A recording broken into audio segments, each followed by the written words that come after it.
Aplauda o Senhor e exalte aquele que vive e reina. Só o Senhor é Deus, Pai. Só o Senhor é Deus sobre nós, e além de Ti não há outro. Nós rendemos ao Senhor a glória.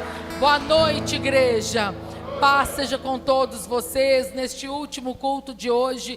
Como é bom saber que vocês saíram de seus bairros, de suas casas e optaram por buscarem a bênção de Deus para começar a semana.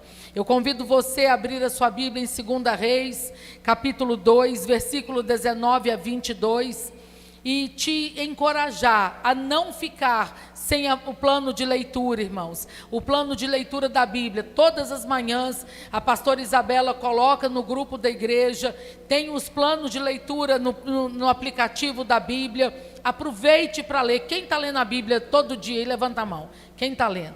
Quem está lendo algum livro além da Bíblia, e levanta a mão. Irmãos, o saber não ocupa espaço, e ninguém detém o conhecimento. Então aproveita para estudar e para aprender a palavra. 2 Reis, capítulo 2, a partir do versículo 19, que diz assim: alguns homens da cidade, fala de Jericó, foram dizer a Eliseu: como podes ver, esta cidade está bem localizada, mas a água não é boa e a terra é improdutiva. E disse ele: ponham sal numa tigela ou num prato novo e tragam-na para mim. Quando a levaram, ele foi à nascente, jogou o sal ali e disse: assim diz o Senhor, purifiquei esta água, não causará mais mortes, nem deixará a terra improdutiva. E até hoje a água permanece pura, conforme a palavra de Eliseu. Amém. Pode sentar no seu lugar. Irmãos, Deus me trouxe à memória esta palavra, e eu louvo a Deus pelo privilégio de poder hoje pregar pela 4ª vez, e por vocês que ouvem pela 4ª vez, né? Bom ter você aqui, Valdeci, conosco hoje, Verônica, o esposo. Deus abençoe a cada um de vocês. Eliseu está andando pelas cidades, e ele chega na porta de Jericó. A Bíblia vai nos ensinando ao longo da história. Não havia naquela época uma prefeitura local, não havia naquela época uma câmara de vereadores como agora, e todas as causas, as demandas que a cidade tinha, as pessoas iam até a porta da cidade, e ali, Luiz, os homens mais velhos, os anciãos da cidade, decidiam e resolviam os problemas daquele lugar. Era comum que na porta da cidade, na parte da tarde, aqueles que cuidavam do município fossem para aquele lugar, e ali eles resolviam as demandas do povo. E a Bíblia diz que Eliseu está chegando ali, e quando ele chega em Jericó, os anciãos da cidade, a Bíblia diz que alguns homens da cidade de Jericó vão em busca do profeta. Eles vão ao encontro do profeta para tentarem resolver uma situação. E aqui, Rosé, começamos a aprender a primeira coisa: a necessidade que nós temos de buscar ao Senhor. Quando alguma coisa daí, de que quando a gente vai orar, a gente ajoelha e os pés ficam para trás. E é a posição que a gente tem que ficar mesmo para buscar a presença de Deus. É na hora que a coisa fica difícil que muita gente que é cristão e que conhece a palavra e que conhece os prodígios, os milagres, os sinais que Deus operou, não começa pela oração. Muita gente quebra muito a cara sem precisar, porque não parou para ouvir o que Deus tem para falar, porque não parou para escutar primeiro a voz de Deus. Irmãos, tem gente que quando tem problema, tem a necessidade de contar para todo mundo, de falar para todo mundo, mas não para orar. E aqueles homens, quando viram Eliseu, eles viram alguém que tinha uma solução para Jericó. Eles viram, Vinícius, alguém que estava ali e que podia mudar a situação. E essa deve ser a nossa postura. Não importa quantos anos nós servimos ao Senhor, a gente precisa acreditar que o poder de Deus não mudou. A Bíblia fala em Hebreus que Jesus é o mesmo ontem, hoje e será para sempre. A gente precisa acreditar que o poder de Deus não mudou, e que na hora difícil, na hora da situação adversa, na hora do problema, na hora da necessidade, é para Ele que nós temos que correr. É Ele quem tem solução, e que apesar da Bíblia já ter sido escrita e ter sido composta por 66 livros e ter aproximadamente 40 escritores inspirados por Deus, o Senhor continua fazendo uma história que não está aqui, mas que está na sua casa, que está na sua família, que o Senhor continua fazendo uma história e que nós precisamos dele. E à medida que a gente vai olhar, irmãos, para a história de Jericó, a gente identifica coisas que a gente tem vivido. Nós temos identificado ao longo destes anos o quanto que nós dependemos de Deus, irmãos. O que a pastora Rosa falou é o que vale para minha casa, é o que vale para a sua casa. Se a gente vive bem, se a gente hoje humildemente serve de referência como casal para muitos de vocês, é porque a gente tem, é só por Deus, irmãos. Vocês já pararam para pensar que nós tínhamos tudo para dar errado? Irmãos, sábado, dia 11, nós vamos comemorar o aniversário do pastor. O pastor vai fazer 45 anos, eu já estou quase fazendo 60. E eu fico pensando, você está rindo, Antônio, porque não sei que está ficando velho. Você ri para você ver que eu te arrumo, te põe no banco. Mas tinha tudo para dar errado.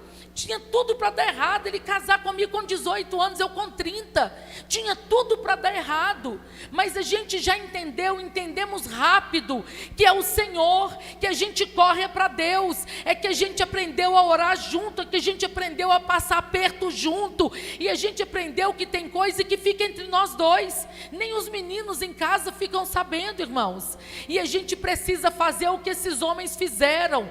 Quando eles viram Eliseu chegando na porta de Jericó, a Bíblia diz que imediatamente eles vão correr para Eliseu, eles correm para Eliseu, que é uma figura de Deus, e a gente está precisando, é isso, irmãos, é de correr para Deus para resolver problema que a gente não dá conta, é de correr para Deus quando a situação financeira fica ruim, é de correr para Deus quando alguém dá trabalho, quando a doença aparece, assim como o irmão ainda é viciado, a gente olha para ele e a gente vê além daquilo que ele está vivendo. Aqueles homens correm para o profeta Eliseu, e eles chegam para o profeta Eliseu, Humberto, e eles vão dizer: profeta, olha o que eles falam, repita após mim e diga assim: eis que é bem situada esta cidade, como vê o meu Senhor. Sabe o que eles estavam dizendo para o profeta? Aqui tem tudo para dar certo. Aqui tem tudo para dar certo, e nós também, irmãos, temos tudo para dar certo. Eu não estou dizendo pela sua graduação, pelo tanto que você estudou, não. Eu não estou dizendo pelo tanto de dinheiro que você tem ou não. Eu não estou dizendo se a sua casa é grande, pequena, é alugada, é casa própria. Mas eu estou dizendo que dentro da sua realidade, não é comparando a sua vida com a vida do outro, que dentro da sua realidade, eu e você temos tudo para dar certo, porque a Bíblia nos garante que Deus está conosco todos os dias. A Bíblia nos garante, Ele falou: olha, eu vou andar com você, eu vou estar com você todos os dias. A Bíblia nos garante, irmãos, que Ele vai continuar cuidando de tudo. E eles chegam para Eliseu e falam: olha, aqui tem tudo para dar certo. Jericó era a porta de entrada para 39 cidades. Jericó era trajeto, era rota de viajante. Jericó era um caminho que todo mundo tinha que passar por ali para chegar em várias outras cidades. E aí a gente que já tem cabeça de negociar, de pensar, eu fico pensando, se fosse aqui, eu ia pôr logo um baita pão de queijo na entrada, eu ia pôr logo um café, fazer o café cheirar, a gente ia fazer um restaurante, eu ia chamar a pastora Geis, para pastora Geis, vamos botar para quebrar, azeite, óleo e muita comida boa. Fico imaginando o que eu ia fazer se a gente tivesse em Jericó. E às vezes, irmão, você tem tudo para dar certo e você está conformando com a vida menor do que Deus te prometeu. Não tem a ver com quanto se tem de dinheiro. Não é uma pregação para te avisar que você vai ter tudo que o dinheiro compra, mas é uma pregação para a gente dar certo de dentro para fora. É para a gente insistir em viver bem. É para a gente entender que a gente é cristão e que não precisa esperar ir para o céu para ser feliz. Irmãos, os cristãos estão andando emburrado, com a cara fechada. O povo esqueceu como é que dá gargalhada. O povo esqueceu como é que tem alegria. e a gente tem Jesus, e a gente sabe que o nosso nome está escrito no livro da vida, e que o Senhor está vindo nos buscar, mas Ele nos ensinou que a alegria dEle é a nossa força. E assim como a cidade de Jericó, nós temos tudo para dar certo. E eles continuam dizendo para Jericó: tem tudo para dar certo, mas dá errado. Tem tudo para dar certo, mas dá errado. A Bíblia diz que pouco antes dessa conversa dos homens com Eliseu, um dos homens que estava ali, Iel, ele foi reconstruir algumas coisas em Jericó, e naquela reconstrução ele perde os seus 2 filhos em 2 acidentes, e isso ainda apavorou o povo muito mais. E o povo começou a viver uma época que naquela cidade as pessoas não acreditavam mais que alguma coisa de boa aconteceria. E eles continuaram dizendo para Eliseu, eles continuaram dizendo: olha, a lavoura não se desenvolve.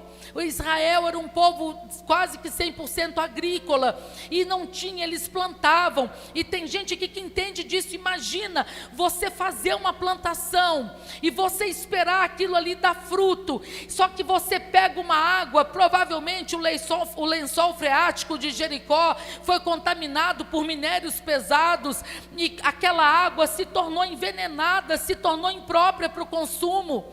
E aí eles pegavam daquela água, irrigavam a plantação, e ao invés da lavoura produzir, a lavoura atrofiava e morria. Ali tinha tudo para dar certo, mas tudo estava dando errado. E essa lavoura que morria representava o trabalho deles, como é o seu e como é o meu. Irmãos, e a gente precisa aprender que para dar certo, a gente vai ter que lutar, para a vida não te atropelar, irmãos, porque a vida vai passando, e se você não está firme em Jesus, e se você não tem consciência de quem você é, a vida te atropela. A vida vem igual um trator e vai passando por cima. Um dia uma notícia ruim de emprego, de falta, é um casamento com problema, é uma doença, é um vício, e se a gente não entende que o Senhor está conosco, a gente não consegue romper. Eles continuaram dizendo para Eliseu: olha, profeta, tem uma coisa mais grave do que a lavoura, são as nossas mulheres. E aí a gente que é mãe consegue imaginar o que estava acontecendo ali. A gente, quando descobre que está grávida, a gente fica boba, junta o medo, porque a gente não sabe como é que vai ser tudo, né? Por mais que a gente pode ter 10 filhos, pode ser o 11º, a gente preocupa, né? E aí a gente começa a pensar, e a gente sonha com aquela criança, a gente sonha, a gente imagina aquela criança no nosso braço, e a gente fica pensando: será que vai parecer com quem? Comigo ou com o pai? O pai é tão lindo, mas o menino nasce com cara de joelho, não parece com ninguém, os meninos nascem tudo amassado. Mas é o nosso sonho. Vocês que estavam ouvindo a pastora Rosa e pensando, os 3 filhos estão aqui agora e o marido, imagina o que é se acordar todo dia, é 4 horas da manhã, pastor? Ungindo sua testa, 4 horas da manhã, toma óleo todo dia. Imagina o que é 4 horas da manhã, você está naquele sono. Se você não está sonhando besteira, não está em pecado, você fica até feliz. Todo dia, 4 horas da manhã, ela levanta. Agora só ficou o Wellington ainda e o Cláudio. Unge você também, Cláudio? Todo dia, 4 horas, fica todo mundo com a testa brilhando, todo mundo consagrado, 4 horas da manhã. Irmãos, isso tudo para nós tem preço. Agora aqueles homens chegam, pastor Erickson, para Eliseu e falam: profeta, a água está fazendo as mulheres abortarem. As mulheres abortam espontaneamente, elas bebem dessa água e a água faz mal e elas perdem as crianças. E aí a gente pensa, não é só em criança que é abortada, é enquanto sonho que a vida abortou de você. Em quantos sonhos, em quantos projetos que a vida abortou de você, quanta coisa que você pensou. E quando a gente é pequeno, vamos ouvir, irmãos? Aí alguém chega para nós e fala assim: o que você quer ser quando crescer, Juju? O que você quer ser, Rafael, agora que você cresceu? Até você responder, Rafael, o que você quer ser, né? Já é, em nome de Jesus, né? O que você quer ser quando crescer? E aí a gente fala um tanto de coisa, a gente fala um tanto. O que você queria ser quando você crescesse? Pode falar, quem lembra? Astronauta. A gente vive no mundo da lua, mas tudo bem, astronauta. O que você quer ser? O que você queria ser, pastor? Astronauta também? Então nós vamos fazer a ala da SEAP, dos cientistas, vamos promover astronauta. E aí, Humberto, o que você lembra? O que você queria ser? Lembra, Cíntia? O que você queria ser, pastor? quando crescesse? Você lembra, amor? Policial, amor, me prenda no seu coração, me algeme em você, fica à vontade, me algeme em você, né? E o que você queria ser? E a gente falava, eu falava assim, eu quero ser pediatra. Mal sabia eu que quando eu vejo uma criança machucada, me dá uma moleza nas pernas, alguém me entende? Me dá uma bambeza quando eu vejo criança machucada, que eu descobri que eu não queria ser pediatra. Irmãos, o que vocês estão rindo, Vinícius e o Alisson? O que vocês estão rindo? Mecânico? Aí ó, deu certo, quase deu certo. E aí, irmãos, a gente pensa que a nossa vida foi acontecendo e que muitos de vocês que estão aqui, os menores de 18 até que não, mas que muita gente aqui, quem começou a trabalhar muito cedo aqui? Quem começou a trabalhar cedo? Quanta coisa que aconteceu, e o sonho vai ficando para lá, porque enquanto a gente é solteiro, a gente sonha com carro, a gente sonha com moto, a gente sonha com roupa nova, com viagem, você casa, você sonha com a CEMIG, você sonha com a Copasa, você sonha com o boleto, você sonha, seu sonho muda, mas aí a Bíblia diz que aquele povo estava lá e falando, profeta, a água é ruim, e as mulheres que engravidam perdem as crianças. E eles estavam relatando para Eliseu agora uma situação de caos. Só que Eliseu, Verônica, não estava ali por acaso. E hoje você não está aqui por acaso. A gente precisa acreditar na integralidade da palavra para nós, desse Deus que se manifesta como socorro, desse Deus que vem para realizar sonho, desse Deus que vem para fazer a gente voltar a sonhar com a família que funciona, com a família que dá certo, a sonhar com uma vida, irmãos, não é a vida de riqueza, não é, e a maioria de nós já entendemos que o dinheiro não compra as coisas mais importantes que nós temos na vida. Não compre, irmãos. A maioria de nós já entendemos que se a gente vive bem, é porque a gente tem Jesus que nos ensina, e que se a gente vive milagres, se Ele cura, se Ele liberta, se Ele batiza com o Espírito Santo, se Ele transforma, é porque Ele é fiel.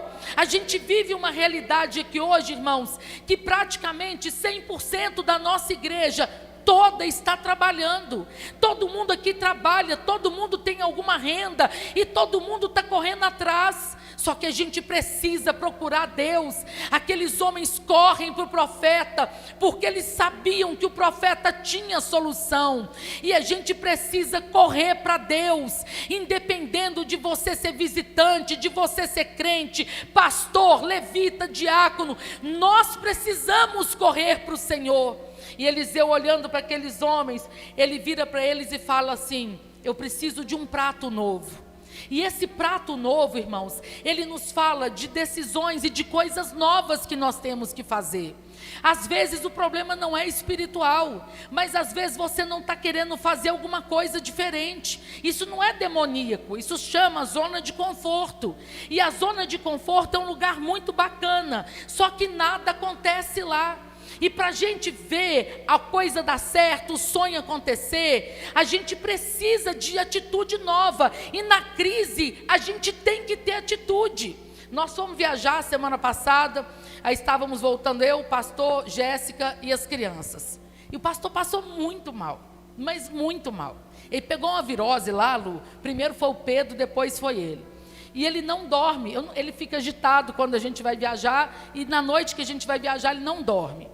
E aí 3 horas da manhã ele levantou e saiu até o que não tinha do estômago, e ele falou: melhorei, vamos embora. Falei: melhorou coisa nenhuma, mas vamos embora. E aí na viagem a Jéssica veio orando, e a gente conversando, eu cutucava ela por trás assim para a gente conversar com ele, e ele perguntou para mim assim: e se eu piorar? O que você faria? Pensa numa mulher ruim de roda. Pensa numa mulher ruim de roda. Falei: amor, eu sei o que eu não vou fazer. Eu não vou chorar e nem vou ficar parada aqui. Eu me viro. Ou você piora comigo no volante, ou você acaba de passar mal, ou então você vai, mas eu não vou ficar parada. eu preciso ter atitude. Até porque não somos só nós dois. Tem 2 crianças e a Jéssica. E eu ainda vou casar a Jéssica. Estou analisando os currículos. Mas vou casar a Jéssica. Né? E aí, vocês estão analisando. E não achei nenhum que serviu até agora. E aí, eu falei com ele, amor, não interessa se eu sou ruim de roda. Parada que eu não vou ficar. Eu me viro, mas eu chego num lugar e peço ajuda. Mas você está ruim assim? Então vamos embora. Irmãos, a gente precisa de ter atitude. E às vezes, para você viver o novo de Deus para você, você tem que ter atitude diferente. Nós começamos um grupo e todos os casados da igreja estão no grupo. Somos 84 pessoas, 83, mas o Justino lê com a Luana. E esta semana o desafio dos casados foi surpreender as esposas. Eu não sei o que esse homem vai fazer mais. Não sei, ele vai buscar um pedaço da lua, ele vai fazer, eu não sei o que esse homem vai fazer mais para me surpreender. E aí, eu fiquei olhando aquilo, e vendo que uma brincadeira, Valdeci, uma coisa simples de WhatsApp, mobilizou os casais da igreja. São 42 casais que estão no grupo, e mobilizou, e hoje, eu vendo o Alisson, eu vi uma comida, falei, meu Deus, o que é isso que o Alisson está fazendo? Eu até achei que ele cozinha melhor do que a foto que ele postou, ele cozinha muito mais do que aquilo, e ele levou a esposa para almoçar fora, e a gente vê que a gente precisa melhorar, e que para a gente viver bem, a gente às vezes precisa tomar uma atitude nova. Eliseu vira para aqueles homens e fala, me leva agora, onde nascem as águas de Jericó, eu quero ir na raiz do problema para resolver. Irmãos, e isso dá trabalho, porque resolver problema é desconfortável. Irmão, você falar o que o outro não quer ouvir, enquanto você está adulando, você está falando o que a pessoa quer ouvir, está tudo bem, pisa no calo. Aí começa o quebra-pau, irmãos, porque ninguém quer ser confrontado. Com todo respeito a todos que estão aqui, você quer ter razão, e eu também quero que ele ache que eu estou certa. E aí Eliseu pede para ir na nascente daquela água que estava envenenada. E às vezes, irmãos, para tirar o veneno da sua família, para tirar o veneno que vira quebra-pau, para tirar o veneno que nada dá certo, que nada rompe, vocês vão ter que ir na raiz do problema. E a gente ir na raiz do problema, a gente tem que ser humilde para falar, eu estou errado, eu estou te pedindo perdão porque eu estou errado. Para ir na nascente, na raiz do problema, você vai ter que reconhecer que se você optou por casar, por ter filho, você tem responsabilidade que quem é solteiro ainda não tem. Você optou por ter família, você optou por viver com alguém, e isso implica em responsabilidade. E Eliseu chega e fala, eu preciso ir onde essas águas estão nascendo, porque se eu resolvo o problema na raiz, se eu resolvo o problema onde ele precisa ser resolvido, os abortos param de acontecer, a lavoura começa a produzir, e Deus quer ver na sua vida produtividade, Deus quer ver o seu sonho ser chamado à existência, Deus quer ver a sua lavoura, que é a sua família, que é o seu trabalho, sua vida pessoal, profissional, sentimental, florescer. Imagine, irmão, um trabalhão, quem já plantou? Quem já plantou na roça? Quem já plantou? Irmãos, eu só penso no trabalho do sol, primeiro de tudo é o sol, e aí você planta grão por grão, você vai arando a terra, você abre os buracos, e aquilo dá trabalho, para depois chegar um bicho, uma praga e comer o que você plantou. E a gente precisa lutar para voltar a sonhar, a gente precisa lutar para ver acontecer como aconteceu em Jericó. A Bíblia fala que ele chega nas águas de Jericó com aqueles homens, e ele começa agora a fazer uma oração simples. Não caiu fogo do céu, não apareceu uma legião de anjo, não ventou, não abriu o céu, não aconteceu nada. Ele pega aquele prato cheio de sal, e o sal representa aquilo que o Senhor é para nós também, e representa aquilo que o Senhor faz, porque o sal dá gosto. Casa que não tem sal, que não tem gosto, ninguém aguenta. Comida que não tem gosto, ninguém aguenta. E é isso que Jesus fez com a gente. Ele deu gosto para a gente viver, Ele deu alegria para a gente viver. Ele chega naquela nascente daquelas águas, e Ele começa a falar alguma coisa que está relacionado com o tema do mês de fevereiro. Eles precisavam ver ali uma coisa nova acontecendo. Talvez hoje você precise que algo novo aconteça.